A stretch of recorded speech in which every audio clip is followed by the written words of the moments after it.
The throne is not seized by shouting. The empire of the self is not ruled by noise. I do not raise my voice, I raise my presence. Silence is my decree, command is my nature, and I do not beg for order, I become it. Listen now and do not interrupt, for I do not repeat myself. You came here with your fists clenched around control, grasping like a child, trying to catch wind. You wanted to master your world by dominating it, wanted to silence others by raising your voice above theirs. You believed that control was something that could be demanded, that force equaled strength, that pressure ensured obedience. You believed wrongly, and your failure was not because you lacked power, but because you misunderstood where power lives. It does not live in shouting. It does not live in the tightening of fists or the trembling of rage. It lives in stillness. It lives in the man who does not flinch. It lives in the one who needs nothing, because he already contains everything. The moment you begin to demand control, you have already revealed your loss of it. Because no sovereign demands, he decides he does not chase order. He is order. When you seek to enforce your will through aggression, it is not others you are trying to convince, it is yourself. You scream to drown out the truth that you are afraid. Afraid to be ignored. Afraid to be questioned. Afraid that if you do not raise your voice, you will be erased. But let me speak now as one who has never shouted and never needed to control, is not an announcement. It is a condition. It is not something you show. It is something others feel in your presence. When you walk into a room and all eyes turn without instruction, that is control. When a single gaze silences a crowd, that is control. When you say nothing, and yet the entire situation rearranges itself around you, that is control.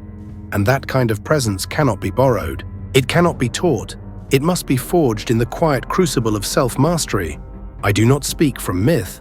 I speak from law. The law that governs all power. If you must demand it, you do not possess it. Power that must explain itself is already decaying. Authority that must be justified is already in retreat. You see it everywhere. The man who cannot get respect unless he begs for it. The leader who must bark orders to feel heard. The parent who must raise a hand because they cannot lower their voice. These are not signs of rule, they are symptoms of loss. Understand this, a true sovereign does not move toward his dominion. It moves toward him.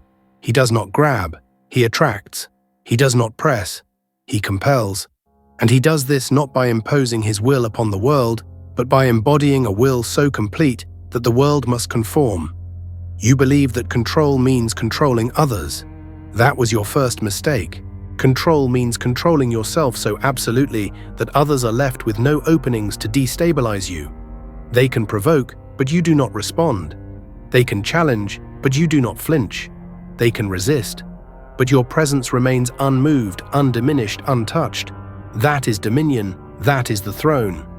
And I tell you now, as one who does not tolerate weakness disguised as strategy, the more you feel the need to control, the more you are ruled by fear, the need to manage every outcome, every person, every variable. It is not mastery, it is terror in disguise. It is the internal scream of one who does not trust himself to stand without scaffolding. You cannot dominate the world when you have not first dominated your reactions. You cannot lead others when you are still a servant to your own emotions. You think command is about being above others. It is not. It is about being above your former self. Every inch of real control is earned by inches of internal discipline. Every display of composure is bought with the currency of inner war. I did not come to flatter you, I came to crown you with the truth. You are not weak because you lack influence. You are weak because you reach for it like a beggar. Because you speak when silence would have crowned you. Because you react when inaction would have defeated your enemy. Because you want so desperately to appear strong that you forget the strong do not need to appear. They simply are. Do not ask how to control others. Ask how to stop needing to. That is where rule begins. That is where the empire of the self rises from dust. In the furnace of restraint, in the architecture of discipline, in the decision not to decide for others, but to decide for yourself once and forever. The moment you demand is the moment you kneel. To demand is to confess powerlessness. To control is to radiate. Let the common man chase the illusion of control. Let him shout and plead and force and react. He will be a prisoner forever, locked in the chaos of others. But you were not born to be common. You were born to sit upon the throne of your own inner kingdom. You were born to rule not with noise, but with presence. Not with reaction, but with stillness. Not with panic, but with precision. You were born to speak only when necessary, and when you speak, the room listens, because the silence you held before it has prepared them to obey. If you must raise your voice, you have already fallen. If you must demand, you have already lost. The crown is not worn by those who need to prove they have it. It rests on the heads of those who have nothing to prove at all. Look around you. The world is chaos dressed in noise. But within you, there can be a kingdom, if you choose it, if you command it, if you hold your will like a blade and wield it only when silence has done all it could. This is not advice, this is law, this is legacy. This is the decree of a king who never needed to beg. Now rise not to speak, but to become. The sovereign does not ask for control, he remembers that he never lost it. He simply forgot to act like it. You seek order by commanding the world to kneel. I create order by refusing to kneel to the world. You think the more you control others, the safer you become. I have no use for such illusions. Safety is not granted by control, it is forged by immovability. I do not require conditions to bend to me. I require only one thing, that I never bend to them. You call that arrogance, I call it reign. Control is not the ability to force, it is the refusal to be moved. I watch the undisciplined chase approval, demand, obedience cry for validation like a dog barks to announce its presence. They call it strength, but I hear desperation in every sound they make. They do not rule, they plead. They are not sovereigns, they are addicts of attention. You cannot declare your power while simultaneously asking the world to confirm it. A man who knows he holds the crown does not check the mirror to see if it's still there. He walks, he acts. He breathes authority and the world adjusts. You may win arguments by raising your voice, but you only gain command by raising your standard, and standards are silent. They are etched into every gesture, every glance, every boundary, never explained yet, never crossed. When I enter a room, I do not need to speak. I never wonder if I will be heard. I do not ask if I will be respected. I know, and the knowing is louder than any proclamation. If you must declare your control, you are admitting its absence. If you must say, I'm in charge, you are already beneath those who don't need to say it. The world belongs to those who have no need to announce they own it. They simply move through it as if it was always theirs. That is not performance, that is presence, and presence is the invisible iron that bends the visible world. You ask me how to build such presence. You cannot build it from the outside. You cannot purchase it with tactics or fake it through mimicry. Presence is not found, it is chosen. And the choosing happens each time you deny yourself the impulse to prove something. Each time you endure discomfort without making a scene. Each time you choose clarity over panic. That is where the internal empire begins. Not with flags and fanfare, but in the quiet moment when you could react and you don't. I do not teach control. I reveal what is already within you, buried beneath your panic, your excuses, your self-betrayals. You were not born weak. You were trained to believe your strength must be noticed to be real. It doesn't. Real power does not seek to be seen. It shapes the air around it without moving. You speak too much. You explain too often. You justify, beg, argue, and cry for understanding. That is not control. That is submission. Dressed in noise, control does not chase resolution. It imposes finality. I do not argue, I decide, I do not convince, I declare. And once I speak, it is finished. You try to force the world to agree with you so that you may feel secure in your decisions. I do not need agreement. I do not require consensus. I am not a committee, I am command. You call that cold, I call it incorruptible. The moment you need others to validate your decisions, you have handed them your throne. You cannot lead when you must look over your shoulder for applause. You cannot dominate when your heart is governed by the reactions of others. He who watches the crowd for approval is not a king. He is entertainment. The sovereign does not entertain. He governs, and governing begins within. If your emotions still have the power to steer you, then no crown upon your head is real. If your moods dictate your movements, you are a puppet to every shifting wind. There is no empire built on reaction. Reaction is the soil of the peasant. Decision is the stone of the throne. Do not misunderstand me. I do not mean you must be emotionless. I mean you must become so vast within yourself that emotion no longer commands your steps. You may feel, but you do not obey the feeling. You obey the decree of your own clarity. You are not to be governed by what you feel in the moment, but by what you have declared in stillness before the storm began. Weak men wait to feel right before acting. Kings act so precisely that emotion bends to the discipline of their will. You believe clarity comes from comfort. It does not. Clarity is born in discomfort and forged by repetition. Every time you stay composed, when it would be easier to explode, you carve another brick into your throne. Every time you respond with silence when provoked, you add another layer to your armor. The world does not need to understand you. It needs to feel that misunderstanding.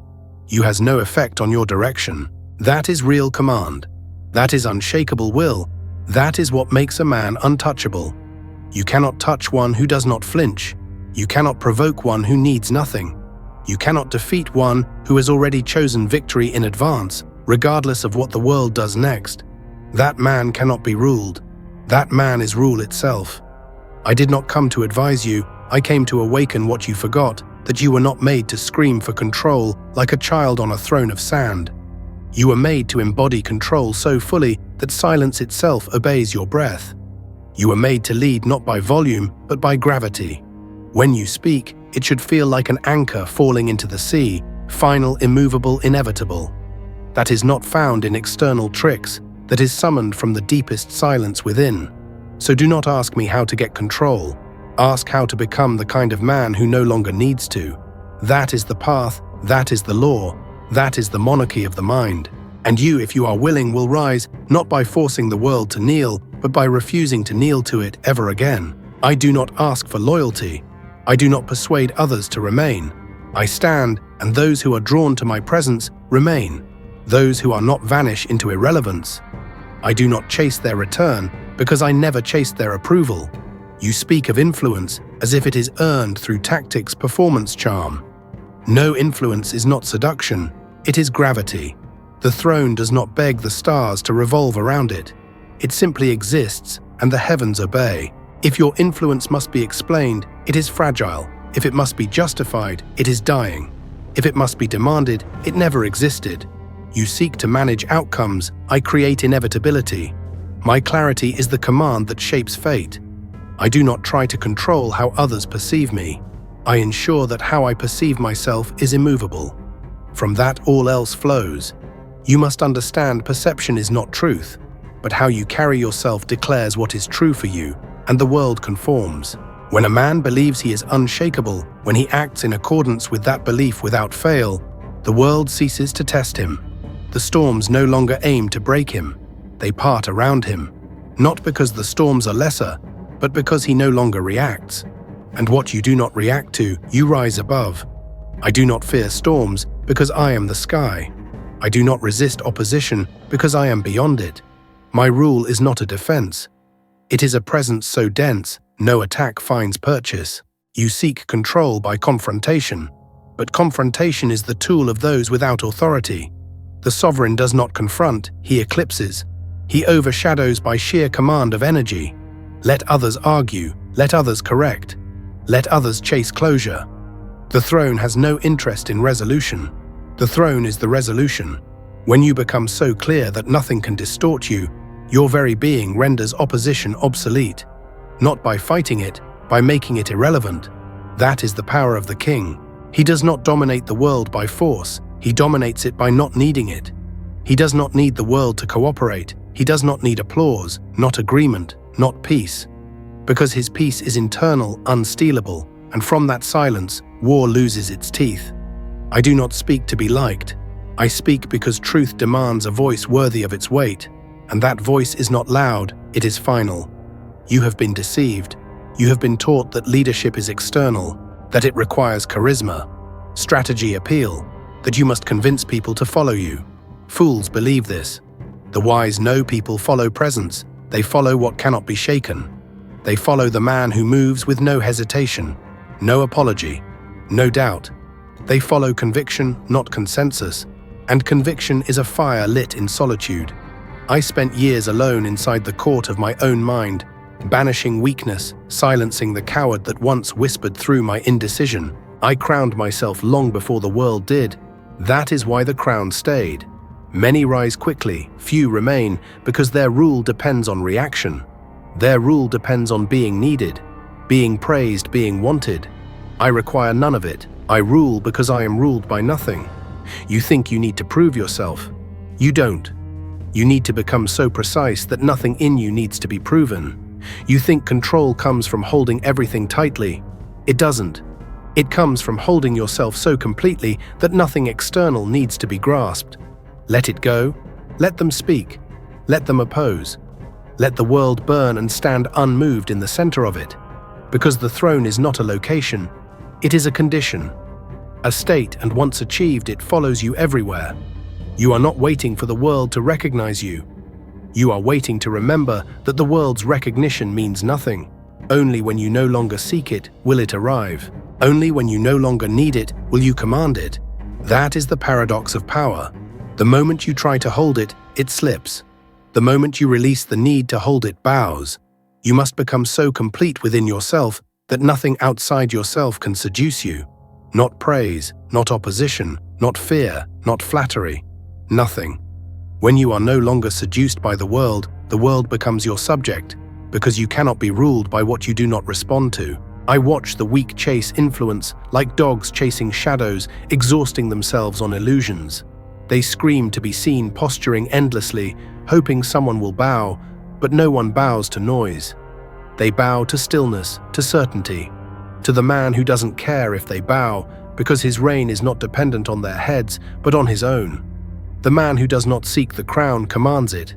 The man who does not grasp for respect emanates it. The man who does not explain is listened to. The man who does not defend is trusted, not because he is louder, smarter, or richer, but because he is empty of need. Emptiness is feared because it cannot be manipulated. You cannot bribe it, flatter it, provoke it. It has no hooks, no weak points, no desperation. It is untouchable. I do not teach emptiness as absence. I teach it as sovereignty. The absence of need is the birth of command. Until you no longer need others to behave, agree, stay, admire, you are their prisoner. You ask how to break free. I answer, stop needing what enslaves you. Choose detachment, not as avoidance, but as discipline. The discipline to remain still while others shake. The discipline to observe without absorbing. The discipline to speak only when it alters destiny. This is not numbness. This is concentrated fire. You do not become king by becoming indifferent. You become king by becoming invulnerable. That is not the same. The indifferent man feels nothing. The invulnerable man feels deeply, but is ruled by none of it. He can be moved, but never off-center. He can be challenged, but never scattered. He can be wounded, but never disarmed. That is rule. That is law. That is the man who no longer needs to demand anything, because he has become the standard, and the world, without knowing it, obeys what is standard. It calibrates itself to him, not because he forced it, but because he refused to need it.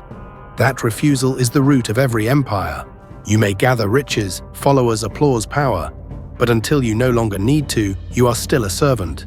A servant with gold is still a servant. But the sovereign, even stripped of everything, is still a king, because his rule was never about what he held. It was about what he was. You speak of discipline as if it were confinement. I speak of discipline as the birthplace of freedom. For what is freedom if not the ability to act without being dictated by impulse? The undisciplined man imagines he is free because he can do whatever he wants. But in truth, he is bound by every whim, chained by every emotion, enslaved by every fleeting thought that pulls his attention away from what matters. That is not sovereignty, that is servitude in disguise. I do not pity him. I do not correct him. I simply pass him by, for he is not ready to rule. The crown is not for the frantic. The throne does not tolerate the easily stirred. To rule, one must become the law within. Discipline is the mark of royalty. The ability to say no, not to the world, but to yourself. The strength to act, not according to feeling, but according to decree. A man of discipline is feared not because he is violent, but because he cannot be predicted. You do not know what will move him because he has killed the part of himself that reacts to provocation. His actions are chosen before the moment arises. He is not living by instinct, but by principle, and principle, unlike emotion, is unshakable. That is the foundation of command. You build it not in the presence of an audience, but in the silence of your own resolve. Every time you choose discipline over desire, your presence sharpens. Every time you remain firm where others yield, your voice gains weight. The world senses it. They do not know why, but they listen, because there is something in you that has been tested and did not bend. That is what makes a man untouchable. That is what makes his words final. I do not celebrate intensity. I celebrate consistency. The world is full of loud beginnings, but I look for those who finish silently, relentlessly, without spectacle. They do not announce their goals. They move like storms, inevitable, indifferent to opinion. Their will is not for show, it is for conquest. And conquest begins with self. You believe control comes from dominating the world outside. It does not. It comes from eliminating the chaos within, until your thoughts obey you, until your body moves by order, not craving until your silence is louder than others' screams. You are not in command. You are in costume, and every room you enter will know it. They will sense the crack beneath your armor, the trembling behind your posture, the echo of need in your words. I wear no armor. I am the weapon, because there is nothing left in me that begs to be soothed. I do not soothe. I do not ask. I do not negotiate with the parts of myself that wish to remain small. I exile them. I do not coddle weakness. I cut it from my bloodline. That is how power is preserved, through elimination. There is no throne for the parts of you that still seek permission to rise. They must be removed, not with hate, but with finality, not with regret, but with clarity. You cannot take the kingdom with your hands full of excuses. You must arrive empty, emptied of lies, of softness, of self-deception. Only then can you carry the weight of command. You are not too emotional. You are undisciplined. You are not too anxious. You are unfocused. You are not too weak. You are overindulged. You feed the part of you that should have starved. You silence the part of you that should have spoken. And now you wonder why the world does not bow. The world bows to the one who no longer apologizes for his fire, the one who does not temper his voice to fit the fragile, the one who is not cruel but will not dilute truth to appear kind. That man is not seeking approval. He is delivering law, and the law does not care how you feel about it. It simply is. I do not offer kindness, I offer clarity, and clarity feels harsh only to those who still need the fog to feel safe. You do not need safety, you need strength, and strength is not forged through agreement. It is forged through friction, through enduring the silence after a decision that cost you comfort, through walking alone after refusing to compromise, through burning the bridge between who you were and who you must become, and never looking back. That is what I have done. That is what you must do. You do not control yourself by suppressing your desires. You control yourself by replacing them, by choosing higher compulsions. You do not kill the fire, you refine it. You point it with precision. The weak try to extinguish what they fear in themselves. The sovereign does not extinguish. He converts. He takes hunger and turns it into direction. He takes rage and channels it into creation. He takes loneliness and crafts a kingdom out of it. Because everything the world calls weakness is merely power that hasn't been commanded. The fire is not your enemy. It is your servant if you stop letting it lead. Emotion is not your enemy. It is your empire's messenger.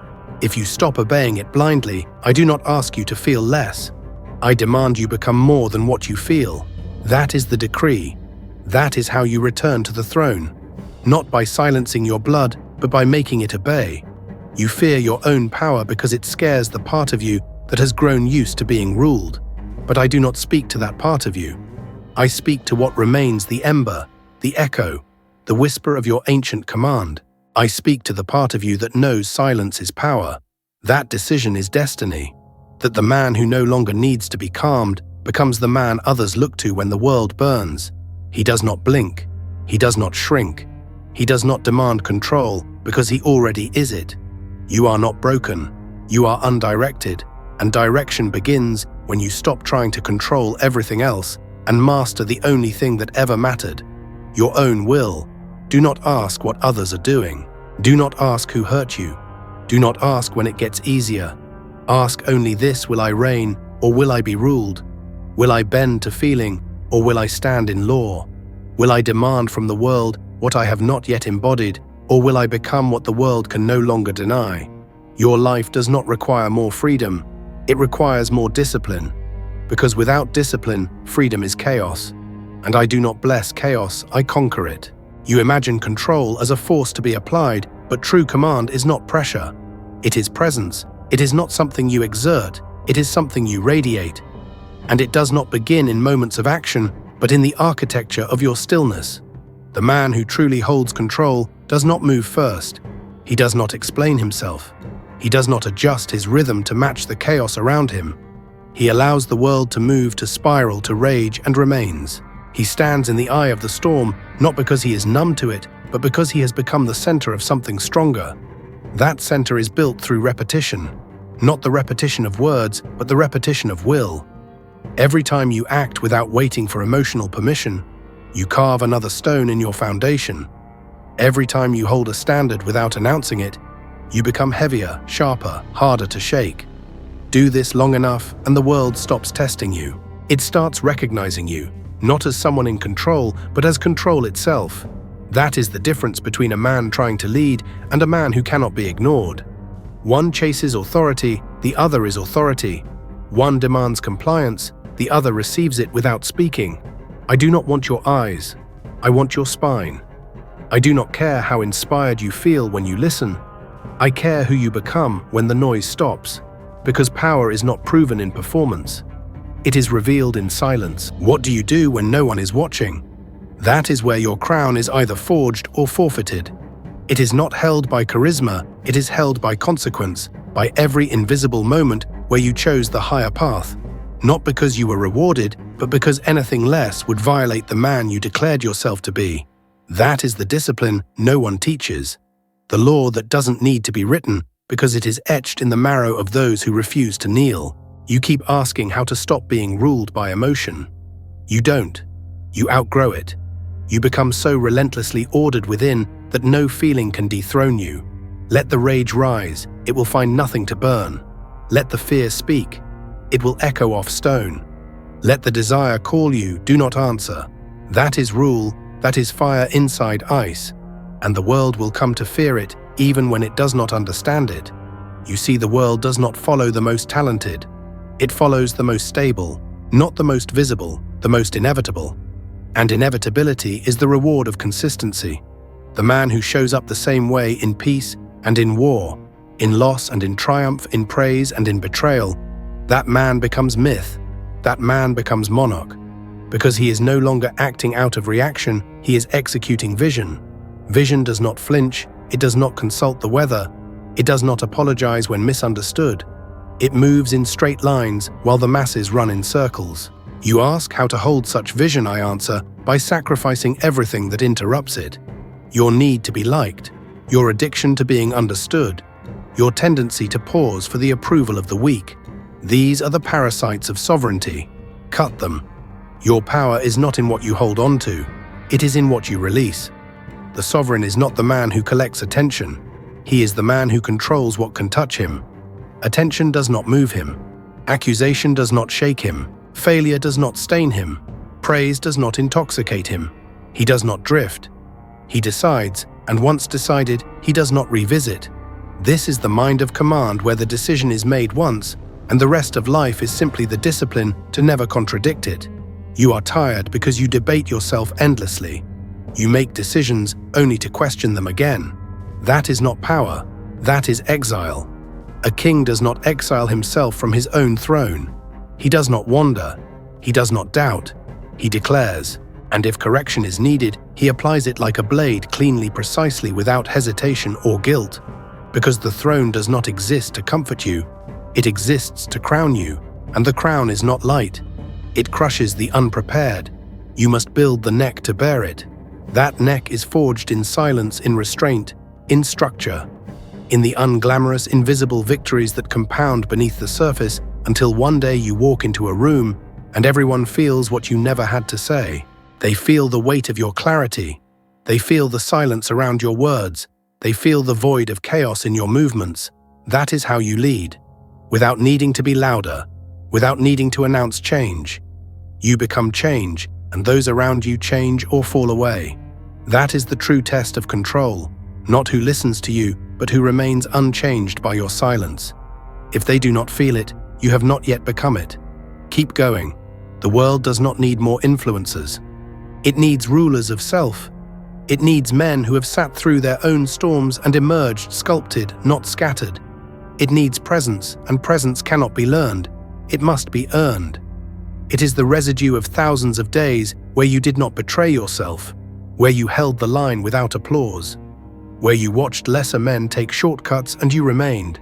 They laughed, they climbed fast, they drew crowds, and now they are ghosts, and you are stone. This is the game, not of speed, of sovereignty, and sovereignty is earned in the slowness of mastery. Mastery not over skills, over self, over reaction, over addiction, over the urge to prove, over the temptation to chase. That is the enemy, the chase. For every time you chase, you admit that what you are is not enough, and that admission is poison. Kill it, replace it with stillness, with the refusal to reach, with the patience to become undeniable. Because when you are undeniable, everything moves without command. Your presence becomes law. You no longer give instructions. You become instruction. That is the apex of control, not to command the room, but to become the reason it arranges itself. And when that day comes, do not celebrate. Do not explain. Do not document. Simply nod to the man who walked through the fire alone to arrive there and become him again. I do not flinch before criticism, because my standard is not external. The throne is not lowered, because the crowd disapproves. The sovereign does not descend into explanation. He does not plead his case before minds that do not carry the weight to understand judgment. You confuse accessibility with virtue. You confuse loudness with influence, but I do not serve the ears of the mob. I speak to the spine of the worthy. My words are not a performance, they are an invocation. If they offend you, then they were not meant for you. If they awaken something in you, then kneel not before me, but before the part of yourself that you buried beneath excuses. There is nothing noble in making yourself palatable. Power was never meant to be sweet. It was meant to be pure. You do not dilute truth for comfort. You do not water down clarity so that the unready may sip it. You drink it raw or not at all. The king does not stir the wine to please the guests. He drinks it uncut because he is uncut. So must you be. You wish to be heard, but first you must become something worth hearing. The world does not lack voices. It lacks gravity, weight, silence that speaks louder than noise. And that weight is not granted by external recognition. It is born of internal war, the kind fought in still rooms, in quiet mornings, in disciplined evenings, where the man who used to beg now builds himself into a fortress, builds his will into stone. That is how gravity is earned, and when earned, you no longer raise your voice, you no longer beg to be seen. You move, and the world is moved, not because you shouted, but because you became the standard in a world that sold itself for noise. You think power means others do what you say. No, power means you do not need to say it. It is in your posture, in your restraint, in the gaze that speaks of decisions already made, of wars already won within. You look into the eyes of a sovereign and you do not see demand, you see inevitability. That is the difference. The weak try to convince, the sovereign does not care if you agree. He will build with or without you. He will rise with or without applause. And that is why others fall into place, not out of fear, but because their excuses can no longer stand in his presence. You do not defeat people. You defeat their permission to remain weak. That is the purpose of control, not to dominate, but to elevate the entire room by refusing to kneel to its chaos. But you cannot do this if you are still reactive, if your emotions still govern your speech, if your fear still dictates your tempo. You must detach from every mechanism that tethers you to instability. Detach from your desire to win arguments. Detach from the need to be understood. Detach from your obsession with fairness, with being treated correctly. What king waits to be treated fairly? I am not fair, I am final. You want justice, I want order. And order is not achieved through equality. It is achieved through hierarchy, through standards that do not bow to mood, through a structure that does not yield because someone feels upset. This is not cruelty, it is clarity. There is no order where emotion reigns. There is only entropy wearing the mask of compassion. The sovereign is not cruel because he does not flinch for emotion. He is merciful because he protects what others would destroy through softness. You think mercy is giving people what they ask for. No, mercy is denying what would ruin them, and that begins with yourself. You think it is kind to allow your weakness to speak, but it is kind to silence it so that the strength in you may rise and lead. Lead not by aggression, but by alignment. When every part of you moves in the same direction, the world cannot resist you, because the world senses when you are whole. The fragmented man attracts resistance, the united man bends reality, so you must stop asking whether you feel like it. That question is the anthem of the ruled. I never ask if I feel like leading. I never wonder if I am in the mood to command. I command, because that is what I am, and I do not betray myself with hesitation. The body follows the decree, the feeling adjusts to the decision, the action confirms the identity, and identity is declared not discovered. You do not find out who you are, you decide who you are and then pay for it daily with consistency. The reason you demand control is because you are inconsistent. You feel unsure, so you seek confirmation. You feel uncertain, so you seek control over others. But if you were consistent, you would not need control. You would be control. This is what I have done. I have replaced the need to dominate with the will to remain unshakable. That is why I no longer flinch. That is why I no longer chase. That is why the world bends before me, not because I ask, but because I do not move. If you want to rule, build that stillness. Build it like a fortress, and let no one inside unless they come bearing silence of their own. For those who cannot hold silence are slaves to noise, and I do not dine with slaves. You may call this harsh, I call it inheritance. For the throne is not passed down through sentiment. It is passed through fire, through the burning of everything that cannot endure. Weakness is not cured, it is consumed. Doubt is not negotiated with, it is exiled. Confusion is not explored, it is buried beneath the clarity of unrelenting action. That is how empires rise, and your empire, the one within, does not need validation. It needs sovereignty, and sovereignty is a decision made once, defended forever. You do not become sovereign through strategy. You become sovereign by becoming unstealable. Nothing can be taken from the man who no longer needs, and nothing can move the man who no longer explains. This is the crown. Not gold, not praise, but unyielding presence. And it is yours the moment you stop asking for it. You are not here to be made comfortable. You are here to remember what was buried beneath your tolerance for weakness. You have entertained your lower nature long enough. It has whispered to you in your most uncertain moments, convincing you to wait, to doubt, to bend, to seek approval where you should have issued command. But that voice is not your counsel. It is your captor, and you have listened long enough. The moment you demand control from others, you reveal that you have not established control within, and no external order can compensate for internal chaos. You think boundaries are set by force. They are not. Boundaries are held by presence, and presence is a direct result of how many times you have said no to yourself when no one was watching. Not because you wanted to, but because it was law. I do not negotiate with myself. I do not review the decrees I have made in moments of silence. They are final. I move forward under the assumption that my decisions are sovereign, because they were born not from emotion, but from clarity. And clarity is not something you wait for. It is something you create by standing still long enough to hear the truth rise above the noise. If you cannot stand still, you cannot rule. Stillness is the crucible of kings. It is where all noise burns away. It is where desire is weighed and often discarded. It is where the line between who you are and who you pretended to be is finally drawn. You ask me how to know when you are in control. I answer when your stillness carries more pressure than the world's volume. When people begin to listen, not because you are speaking, but because they can feel that when you choose to speak, it will end the conversation. When your silence commands more than their pleading, that is command, that is control, and it cannot be faked. Because presence is not performance. It is the residue of 1,000 disciplined days.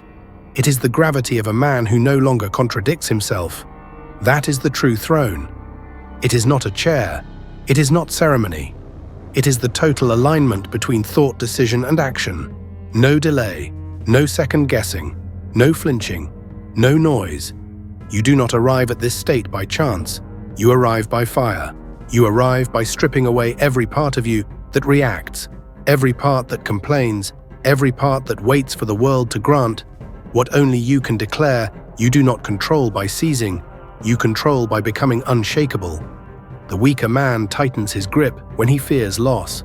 The sovereign man releases not in defeat, but in indifference, because he knows nothing real can be taken from him, and anything that can be taken was never his to rule.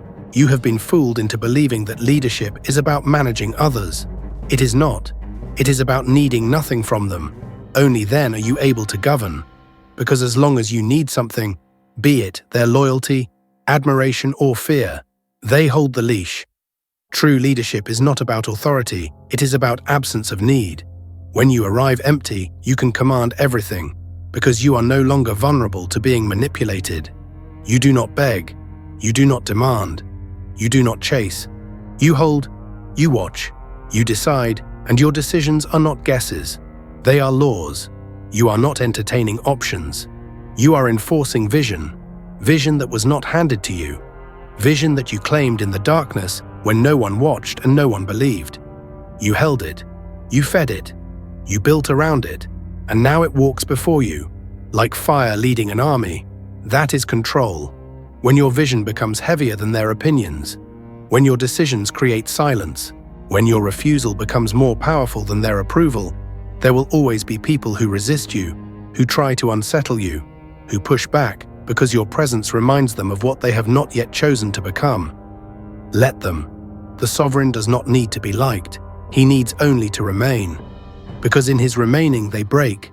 They either rise to meet him or vanish in their own dissonance. I have seen it. I have lived it. I have stood still while kingdoms around me collapsed, not because I am invincible, but because I am unwilling to move at their pace.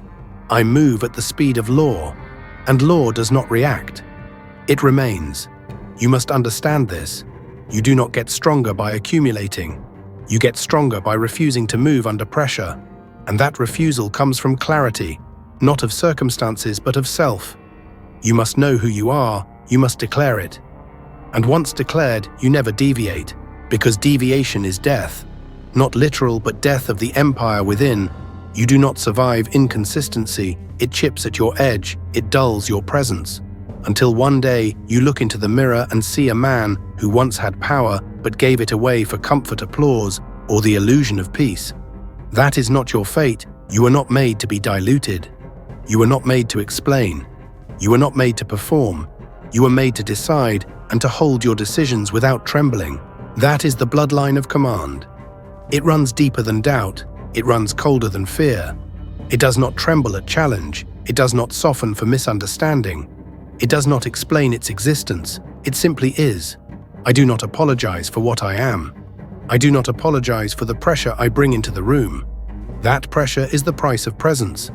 It is what happens when someone enters who has stopped pretending, who no longer adjusts his words to be understood, who no longer speaks unless it matters.